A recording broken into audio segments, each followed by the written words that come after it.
Hi, I'm Brian Russell, and I want to talk to you about the relationship between appreciation, gratitude, contentment, and the sense of purpose that we're pursuing in our lives. I think we can talk about this in very simple terms. All of us have goals. You can review your goals that you've set for the year. We have a sense of calling, many of us. We're on a mission that we're seeking to accomplish. We want to live for something bigger than ourselves. And many times that can bring a lot of pressure and even anxiety into our lives.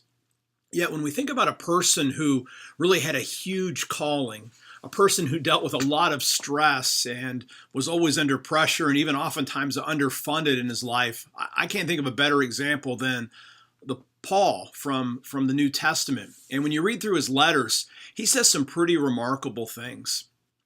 Like in 1 Timothy, when he's writing to young Timothy late in his life, Paul wrote in chapter 6, verse 8, godliness with contentment is great gain. And in Philippians 4, where he's writing actually from prison, Paul writes to one of the churches that has supported him in his ministry, the church in Philippi, in the book of Philippians. And he says these things in chapter 4 near the end of the letter.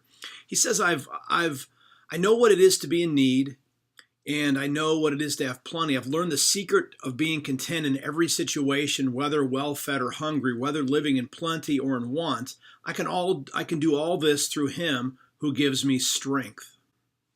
So when we talk about these different categories, what we want to assume is that we have a deep sense of trust. Ultimately, in the life of faith, we want to be able to answer this question positively. Do I trust that God has my best interests at heart, as well as the best interests of those whom I love the most? And for Paul, that would be yes, because he says, I can do all things through Christ who gives me strength. Now, Paul links that, though, with knowing how to be content with when he has plenty and when he lacks, or in fact, when he's in prison, which he is when he writes the letter. So what's going on here? A lot of times we say, I can do all things through Christ who gives me strength, and we project that somehow God is going to rescue us and fill us up to our heart's content at all times. And experience says that's not the way it is. This is where appreciation and gratitude can be profound. There's an old parable that goes like this, and different storytellers tell it different ways, but there's an American businessman down in Mexico on vacation, and he watches a Mexican fisherman selling his fish in the market. It's only close to lunchtime, and the guy's selling his fish, and he's essentially done for the day. And the businessman says, what are you going to go do now? And the guy goes, well, I'm going to go and hang out with my family, eat some good food, drink, and talk to my friends and just enjoy this beautiful weather and enjoy some time on the beach. And the guy goes, well, you just finished your work. What if you worked the rest of the afternoon? Just think how many more fish you could have caught that you could have sold, and then you could get, and the Mexican fisherman says, what would I do then? He goes, well, then you could buy a bigger boat and better equipment. And then he said, well, what would I do with that? And the businessman goes, well, then you can buy additional boats because you'd be catching so many more fish, and you can employ people, and you could have a whole fleet, and you can have your own business. And then he said, well, then what would I do? And he goes, well, that then would free you up to be able to spend more time with your family, enjoy good food, time with your friends, and you could spend time on the beach. And the fisherman says, well, don't I have that now?